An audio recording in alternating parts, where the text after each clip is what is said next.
Puji Tuhan, selalu. Saya percaya kita semua dalam keadaan sehat dan baik. Amin. Puji Tuhan. Dan hari ini kita akan belajar tentang satu tokoh di dalam Alkitab yang memang Alkitab tidak terlalu banyak mencatat tentang tokoh ini, tetapi dia masuk dalam catatan penting oleh penulis Alkitab dalam Perjanjian Lama. Sekalipun hanya sekilas saja catatan mengenai tokoh ini, tapi dia mempunyai peranan penting dalam menyelamatkan bangsanya dari tindasan musuh. Kita lihat Hakim-Hakim pasal 3 ayat 31. Kita baca satu ayat saja yang berbunyi demikian. Sesudah dia bangkitlah Samgar bin Anak. Ia menewaskan orang Filistin dengan tongkat penghalau lembu, 600 orang banyaknya. Demikianlah ia juga menyelamatkan orang Israel. Perhatikan di sini, kisah Samgar hanya tercatat dan dicatat dalam satu ayat saja. Namun di sini kita bisa menggali keteladanan yang luar biasa dari tokoh Alkitab yang bernama Samgar tadi. Dari sana kita akan belajar tentang hidup yang maksimal dan berdampak luas bagi orang lain. Inilah yang mendasari saya mengajak saudara untuk memainkan perannya bagaimana menjadi pribadi yang maksimal dan berdampak luas bagi orang lain setelah kita menjadi pengikut Tuhan Yesus Kristus. Karena untuk menjadi seorang Kristen tidak cukup kita hanya bangga dengan predikat kita sebagai orang yang beragama Kristen, tetapi dampak daripada perubahan setelah kita menjadi pengikut Kristus itu yang Tuhan tuntut daripada kita. Ya, dampak bagaimana kita memberikan pengaruh ilahi kepada orang lain, supaya orang lain bisa melihat ada kehadiran Tuhan pada diri kita yang harus kita saksikan, sehingga kita bisa menjadi alat untuk memuliakan Tuhan. Itulah salah satu daripada moto gereja kita. Saya ini tidak diganti dengan khotbah, yaitu bagaimana kekristenan kita bisa bersinar menjadi berkat dan memancarkan kemuliaan Tuhan, yaitu memuliakan Tuhan. Jadi dari kisah Samgar yang hanya dicatat dalam satu ayat di kitab Hakim-Hakim tadi bisa memberikan semacam inspirasi dan motivasi buat kita yang sedang menjalani akhir zaman ini, bagaimana kita memainkan peran kita sebagai orang Kristen supaya Tuhan disaksikan melalui kehidupan kita. Dan kalau Tuhan disaksikan melalui hidup kita, maka kita harus berani untuk menyatakan kepada dunia bahwa aku sebagai orang yang sudah menjadi pengikut Tuhan, aku harus memberikan dampak pengaruh yang luar biasa untuk membawa orang-orang kembali kepada rancangan Allah yang menyelamatkan. Haleluya. Karena satu tujuan Tuhan menyelamatkan kita, satu tujuan Tuhan memilih kita, yaitu jika kita sudah diselamatkan, maka kita juga harus menyelamatkan. Jika kita sudah diberkati, maka kita harus menjadi berkat. Amin. Itu tujuan Tuhan, saudara.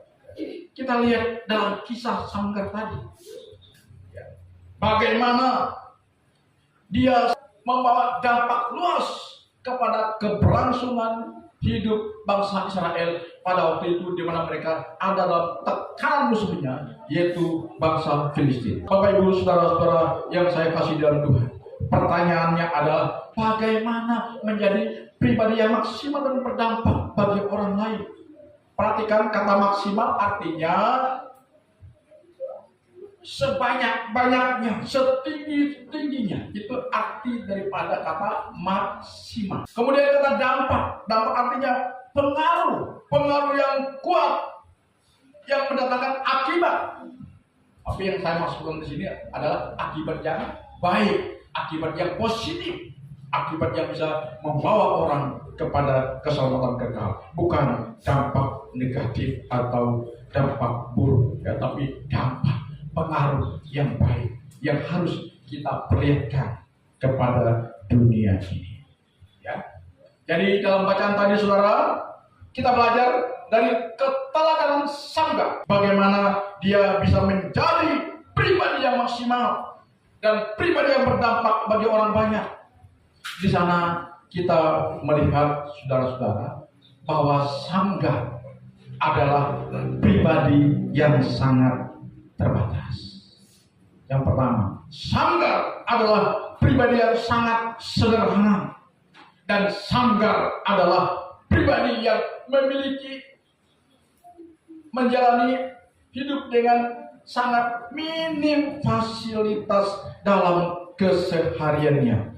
Namun dalam keterbatasannya, namun dalam kesederhanaannya, namun di dalam minimnya fasilitas yang dia miliki, Alkitab mencatat Samgar bisa menjadi pribadi yang maksimal dan berdampak luas dalam membebaskan bangsanya dari cengkraman musuh-musuh mereka, yaitu orang Filistin.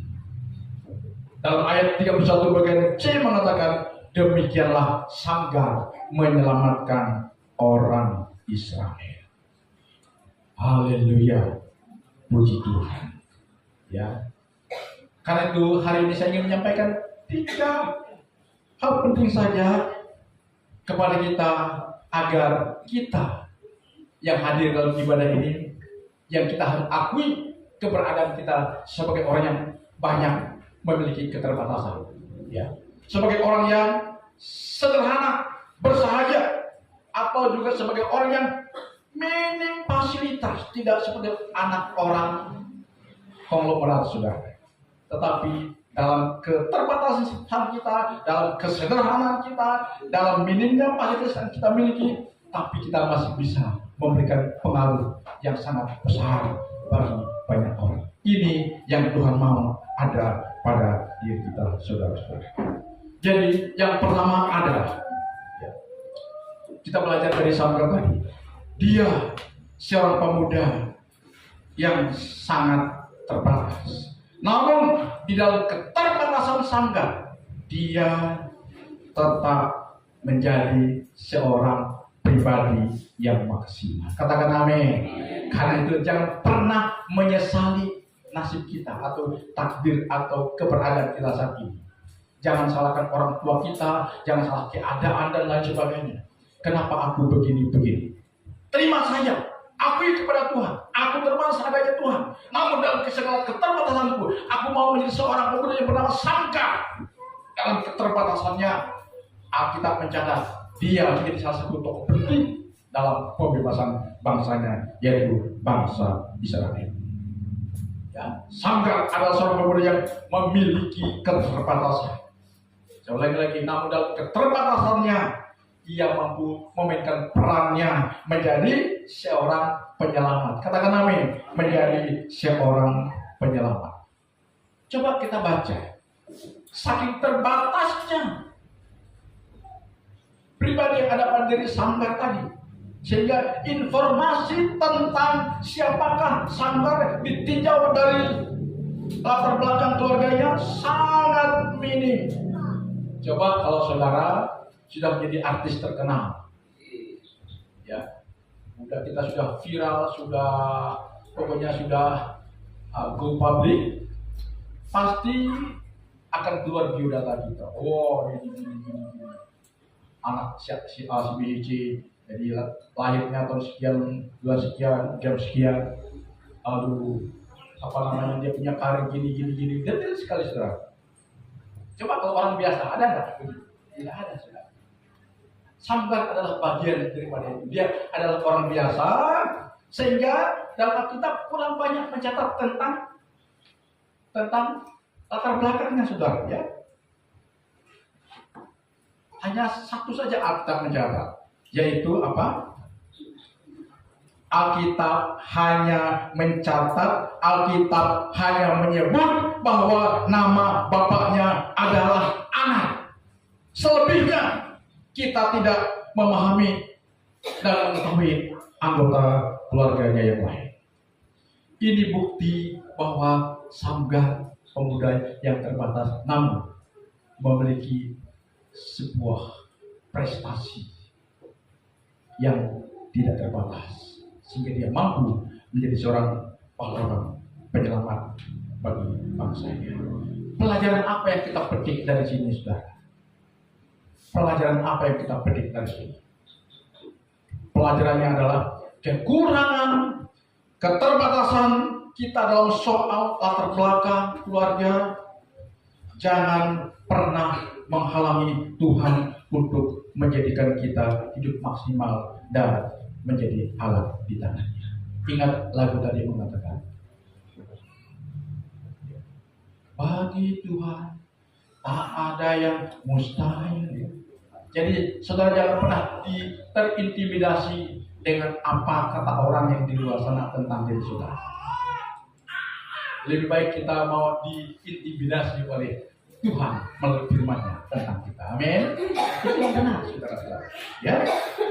Jadi jangan pernah kita menyesali keterbatasan kita saat ini. Mari akui keterbatasan kita dan katakan kepada Tuhan, Tuhan, aku memang pribadi yang terbatas adanya. Namun dalam keterbatasanku ini Tuhan, aku rindu dan memohon kepadamu agar kuasa-Mu yang tak terbatas turun kepada yang terbatas ini. Amin. Sehingga dalam keterbatasan aku mampu melakukan perkara-perkara yang tak terbatas. Amin. Seperti yang kau katakan. Amin. Ini yang Tuhan maksud. Jadi pelajaran pertama yang kita dapati dari kisah Samgar ini adalah jadilah pribadi yang maksimal meski diri kita terbatas adanya. Amin. Dan minta doa kepada Tuhan, kuasa yang tak terbatas dari Tuhan bekerja dalam diri kita, sehingga pada akhirnya kita mampu menjadi pribadi yang tak terbatas dalam karya apa saja, sehingga berdampak luas untuk kebaikan orang lain. Haleluya. Beri tepuk tangan yang meriah buat Tuhan. Haleluya. Kemudian pelajaran kedua adalah selain tadi Samgar adalah pribadi yang terbatas, tapi Samgar juga adalah seorang pribadi yang sangat sederhana dan bersahaja. Ya. Dari mana kita mengetahui kalau Samgar ini pribadi yang sederhana dan bersahaja? Dilihat dari catatan Alkitab tadi. Ya. Yaitu alat untuk dia bisa mengalahkan musuh-musuhnya. Saking sederhananya dia. Bayangkan, kita melihat senjata yang dipergunakan oleh Samgar dalam melawan musuh-musuhnya. Apa senjata yang dipergunakan oleh Samgar? Jika kita melihat catatan Alkitab, kemungkinan profesi Samgar di sini adalah sebagai seorang penggembala.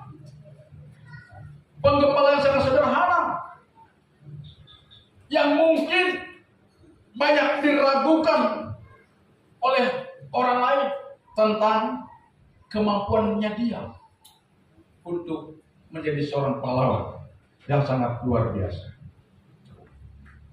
Jadi di tengah-tengah kepribadian yang sangat sederhana, dengan alat perang yang sangat sederhana, justru itu yang Tuhan pakai, ya, untuk membebaskan bangsa Israel. Ya, luar biasa, saudara-saudara. Jadi hari ini kita harus bersyukur kepada Tuhan. Ya, jangan pernah menyesali keberadaan kita sebagai orang yang dilahirkan dari keluarga sederhana. Terimalah itu sebagai ungkapan syukur dan kita terus berserah kepada Tuhan. Mohon sekali lagi saya katakan di poin yang pertama tadi, dalam segala kesederhanaan kita, dalam segala keterbatasan kita, kita berdoa kepada Tuhan. Tuhan, aku memang sederhana, aku memang bersahaja, aku memang terbatas. Itulah sebabnya aku datang berserah kepadamu, memohon biarlah kuasamu yang tak terbatas itu dan yang sempurna itu akan memberikan kepadaku kemampuan dan kesanggupan untuk melakukan perkara besar sebagaimana yang engkau kehendaki dalam itu. Percayalah saudara, jika itu kita doakan untuk kemuliaan Tuhan, niscaya Tuhan akan pakai kita. Katakan amin, haleluya. Jadi soal dipakai Tuhan untuk hidup maksimal dan berdampak tak pernah terkait dengan latar belakang maupun profesi kita. Tuhan bisa pakai kita, siapapun kita, asal kita mau hidup sesuai dengan tuntunan firman Tuhan. Ini kunci rahasianya, saudara-saudara. Ini kunci rahasianya. Bukan karena kita memiliki terkenal dan segala macam kelengkapan, tetapi bila mana kita bersedia hidup dituntun, diarahkan oleh Tuhan dan kita taat kepada arah itu, kita taat kepada tuntunan itu, justru itulah kunci bagi saudara untuk melihat perkenapan janji Tuhan dinyatakan pada diri kita.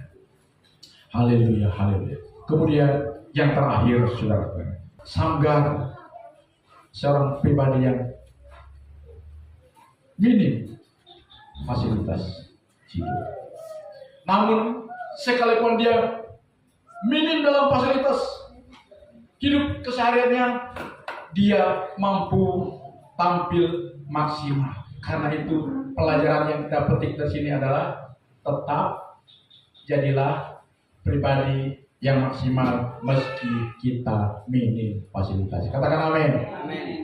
Jadilah pribadi yang maksimal meski kita tidak memiliki fasilitas hidup.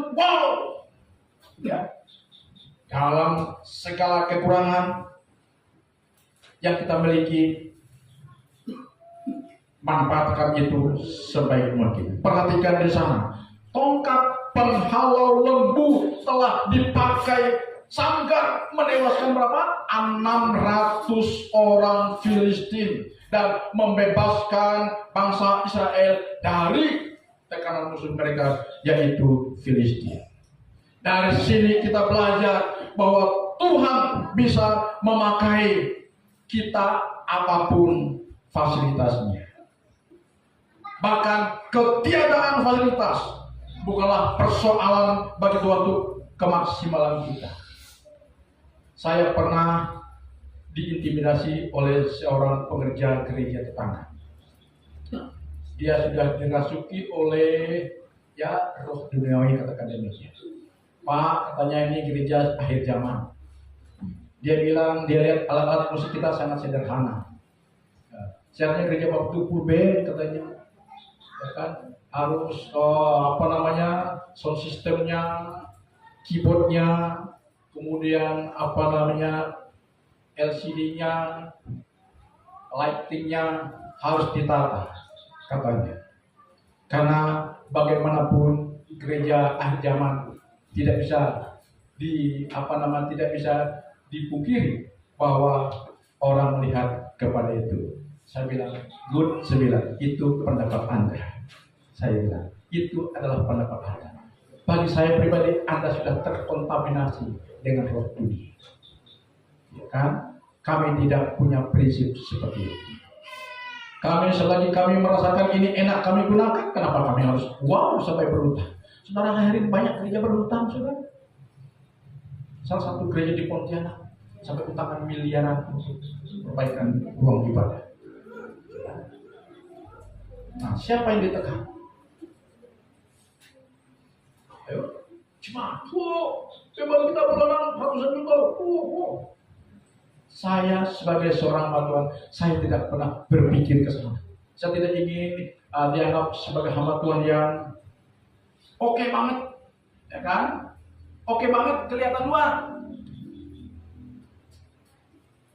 Tetapi saya sudah melenceng dari cara Tuhan. Saya tidak mau melakukan hal-hal itu untuk pekerjaan. Untuk pekerja pekerjaan Tuhan, saya katakan biarlah Tuhan yang akan mencukupkan proyeknya melalui kami sebagai alatnya. Dan kami sebagai hamba Tuhan, khususnya saya pribadi, saya tidak mau melakukan trik-trik duniawi agar kelihatan gereja kita keren dengan segala perlengkapannya, tapi dengan cara mengutangi. Dan yang menjadi apa? Cuma harus dipaksa-paksa agar utang bulanan dilunasi. Bahkan banyak orang bangun gereja dan utang sudah kredit di bank percaya. Tapi maaf ya, saya sebagai seorang bertuan yang sangat terbatas, sangat sederhana, minim fasilitas, saya berjalan apa adanya dengan Tuhan. Katakan amin. Karena saya percaya, bukan wow dari dunia nanti kita mendapatkan perkenanan Tuhan, tapi semata-mata perkenanan Tuhan yang ada pada diri kita, itu yang akan menghantar kita berkenan atau tidak hidup kita, atau pelayanan kita, atau penyembahan kita, atau ibadah kita kepada Tuhan. Haleluya. Jadi pelajaran terakhir di sini adalah Tuhan menghendaki kita tetap menjadi pribadi yang maksimal meskipun kita minim fasilitas hidup. Amin. Saudara punya profesi apa? Mungkin pedagang, atau pengolah kuliner, atau apa namanya ya, penata rambut.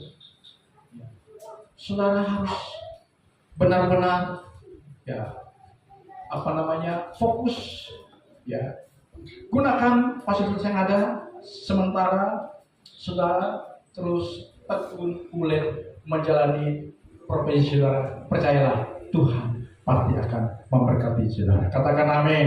Ya. Jadi pelajaran terakhir di sini adalah bahwa kita diminta oleh Tuhan untuk tetap menjadi pribadi yang maksimal meskipun kita minim fasilitas. Karena apa?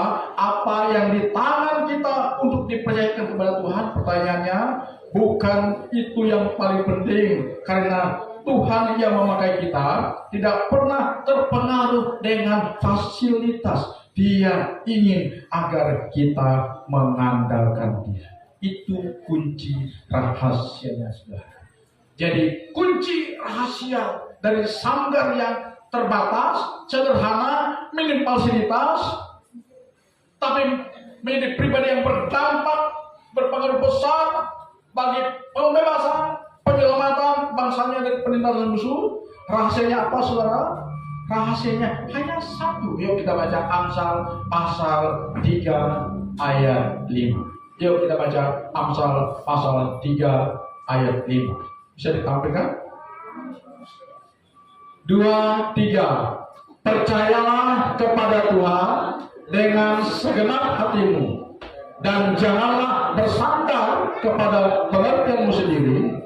Akuilah Dia dalam segala waktumu, maka Ia akan meluruskan jalan. Kunci rahasia daripada sanggar yang tadi terbatas, sederhana, minim fasilitas, namun dipakai Tuhan untuk sesuatu yang sangat luar biasa, menjadi pahlawan pembebas bangsanya, karena sanggar mempercayakan hidupnya kepada Tuhan tidak setengah-setengah, ya, tapi 100%, segenap hati, segenap kekuatan, segenap akal budi, dan tidak bersandar dengan pengertiannya. Artinya dia tidak terintimidasi dengan keberadaan, dengan latar belakangnya yang terbatas, sederhana, dan minim fasilitas. Dia mengakui di hadapan Tuhan, Tuhan, memang aku pribadi yang sangat bersahaja. Aku terbatas dalam banyak hal. Aku memiliki fasilitas hidup yang tidak seperti yang dimiliki oleh kebanyakan orang. Aku sangat minim, Tuhan. Namun dalam minimnya aku, dalam fasilitas hidup ini, aku sekarang mengakui kedaulatanmu dalam hidupku. Karena aku percaya janji firman-Nya.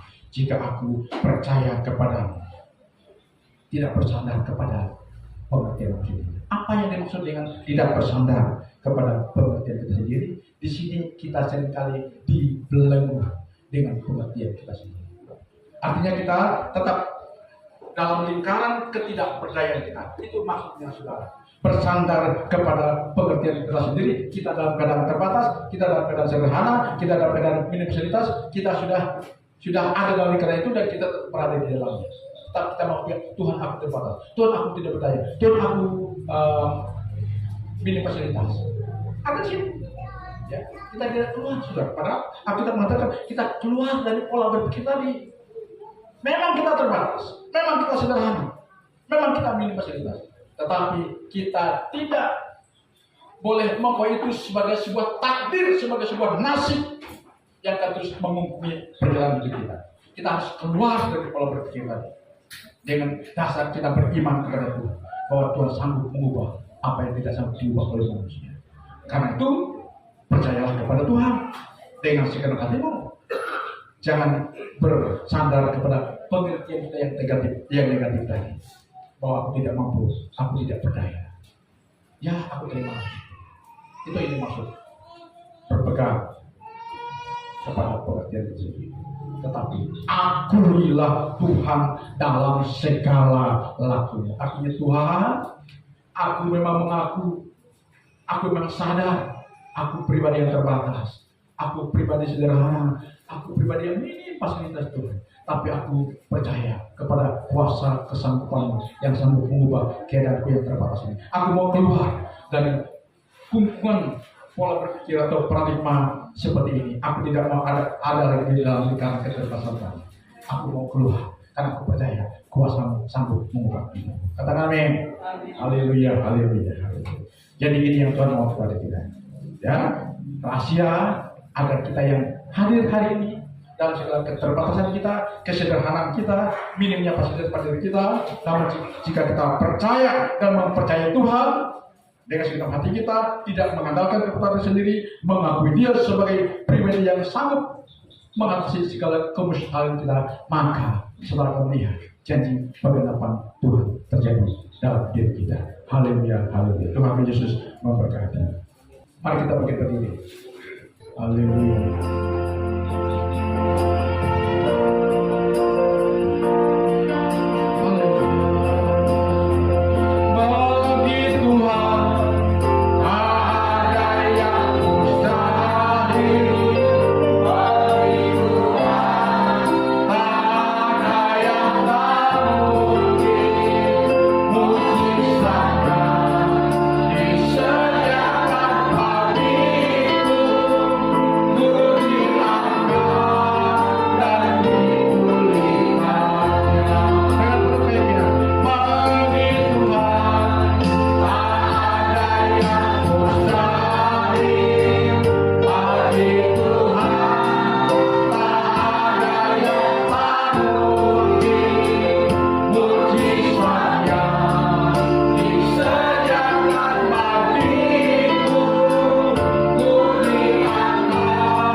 Kami mengucap syukur kepada-Mu ya Bapa, buat firman-Mu yang sudah kami terima. Hari ini kami sadar, kami jujur mengakui akan keberadaan kami yang dilahirkan dalam keadaan terbatas ini, penuh dengan kesederhanaan, minimnya fasilitas hidup yang kami miliki selama ini, seperti yang dimiliki oleh patuan kami, Sanggar bin Anak. Namun kami melihat ada titik balik yang terjadi pada kehidupan Sanggar dan juga pada kehidupan kami hari ini. Kami tidak mau lagi diintimidasi dengan pikiran kami yang terbatas, dengan pikiran kami yang sederhana, dengan pikiran kami yang mengakui bahwa kami minim fasilitas hidup. Hari ini kami mau keluar dari lingkaran ketidakberdayaan kami. Kami mengakui kemahakuasaan Tuhan dan kesanggupan Tuhan untuk mengubah hidup kami. Sehingga hari ini kami akan mengalami titik balik kehidupan kami. Kami akan menjadi pribadi-pribadi yang maksimal. Kami mengakui Engkau ya Tuhan dalam hidup kami sebagai pribadi yang sudah memberikan kuasa pemberdayaan-Mu kepada kami, sehingga hari ini kami akan menjadi pribadi penerobos. Setelah hal-hal yang mustahil kami lakukan akan kami kerjakan, karena kami percaya bersama dengan Tuhan kami sanggup, bersama dengan Tuhan kami bisa. Terima kasih. Roh Kudus adalah mentor kami, akan mengarahkan kami untuk hidup dalam janji firman Tuhan dan melakukannya dalam kehidupan kami sehari-hari. Hari ini kami akan menjadi pribadi yang berbeda dari yang kemarin. Hari ini kuasa pemberdayaan Tuhan sudah ada pada hidup kami. Hari ini kami sudah menjadi pribadi yang maksimal dan berdampak luas bagi menyelamatkan orang lain menjadi berkat bagi keluarga kami, lingkungan kami, kota dan bangsa kami. Dalam nama Tuhan Yesus kami berdoa.